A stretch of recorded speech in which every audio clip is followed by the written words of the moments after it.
What's going on, my fellow Witchers? Krypton Gaming Network bringing you another episode of The Witcher 3 Wild Hunt, Blood and Wine DLC. Right now, if you guys can see, I am wearing the full set of the GrandMaster Legendary Feline armor. Now, if you're in the process of looking for the pieces, or you already have it, and your colors are a little different than mine, all I've done was I used some of the dye that you can find, which you can change the colors if you want to. It's completely up to you. My favorite color is red, so obviously I changed it to red. I didn't do all the pieces, but I just did the first piece, the main piece, just to show you guys what the dye actually does. So I actually changed the primary color of the armor to the reddish color that you see here. Who would have thought? Okay, Trading in wine. so this is what the full Grandmaster Feline armor looks like. And I also have the weapons as well. The Feline Grandmaster Legendary swords. Alright. And I'll show you the stats on those in just a second. I love the Feline school gear. Mainly because of it being light armor and the fact that you can move around fairly quickly. So if you whip out your sword and you're swinging, you can notice that Geralt moves very swiftly, and that is why I like the Feline armor, because he can move very fast. He can, he can jump, and if need be, he can roll really fast. Alright, so that's why I like the Feline school gear, because it's very durable. It doesn't have the high defensive rating as the medium and the heavy armor does, but it works just as well.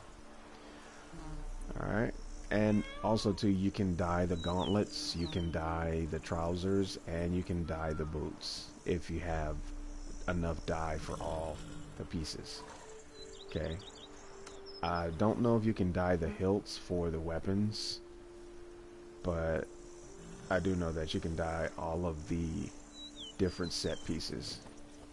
Alright, so let's take a look at the stats. Okay, let's see here. Alright, so here are the stats for the Grandmaster Legendary Feline armor.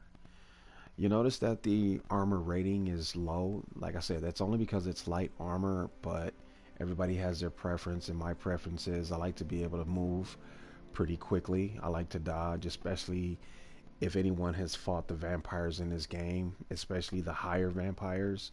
They're very fast, and if you can move, almost as fast as them, that's a plus.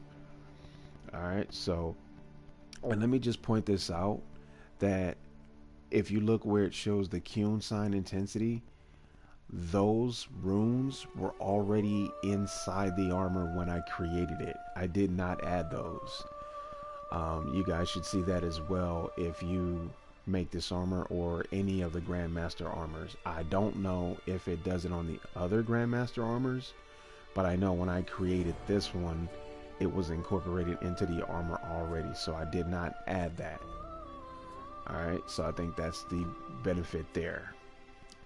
One other thing that I wanted to point out too was, if you look at the very bottom where it says 3 and 6, because I've had a couple of people ask me what that meant.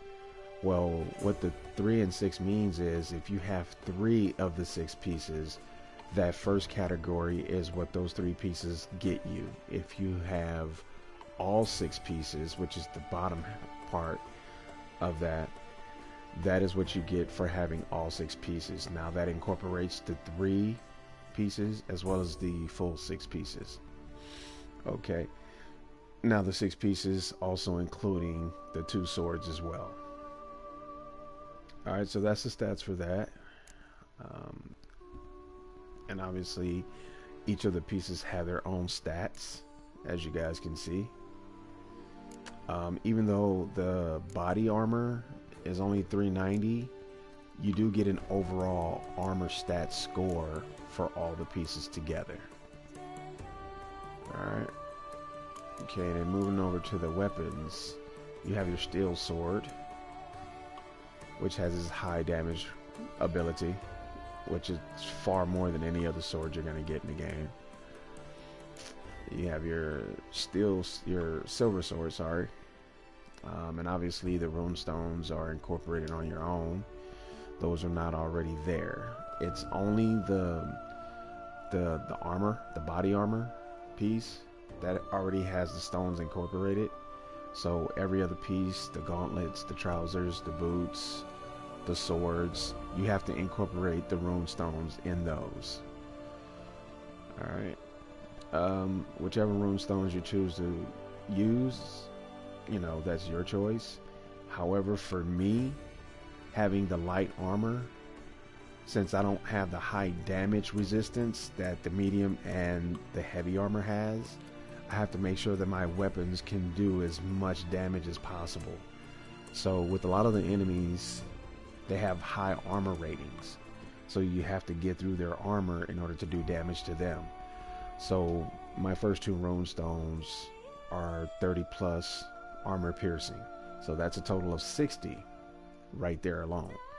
And then I have the 5% chance to cause bleeding, so once I get through that thick armor, I'm gonna cause bleeding, which is automatically gonna wither their armor down, and it's also gonna make them bleed very quickly, which means I can end that battle quicker than I would like to.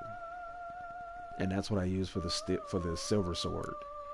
For the steel sword, 30 armor piercing, 5% chance to cause bleeding, and attack power. Because the steel sword doesn't have the same damage ability as the silver sword, you want to increase that attack power. Okay, so that's what I did right there. And then if you have stats already incorporated into the sword, whatever rune stones you put in, and preferably greater rune stones are the ones you want to use. Anything that you put in the rune stones, it's going to automatically increase those other stats, so it's going to add to it, which they are stackable. Okay, and just like with the armor, you have your 3 and 6 sections. So the first 3 is if you have the first 3 pieces, or any 3 pieces, and then the last one is if you have all 6 pieces. Alright.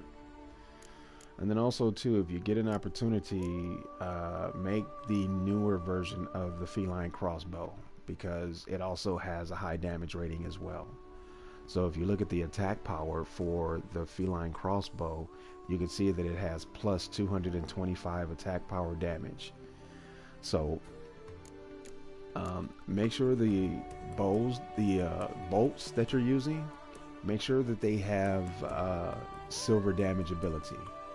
Alright, and if you look at the broadhead bolts, which is one of my favorites to use, 2 of the very important stats that you want to look at is the fact that it has plus 100% chance to cause bleeding. So it basically means you're going to automatically cause bleeding. Okay, and then it has plus 12 silver damage. Alright, so your crossbow is a good ranged weapon, and then when you need to get up close, you have your silver sword. Right, which is also doing quite a bit of damage. Okay, that's pretty much it, guys. Anyone that checks out my video, if you like the way the armor looks, if you're having trouble finding it, you know, go to my channel, check out my other videos.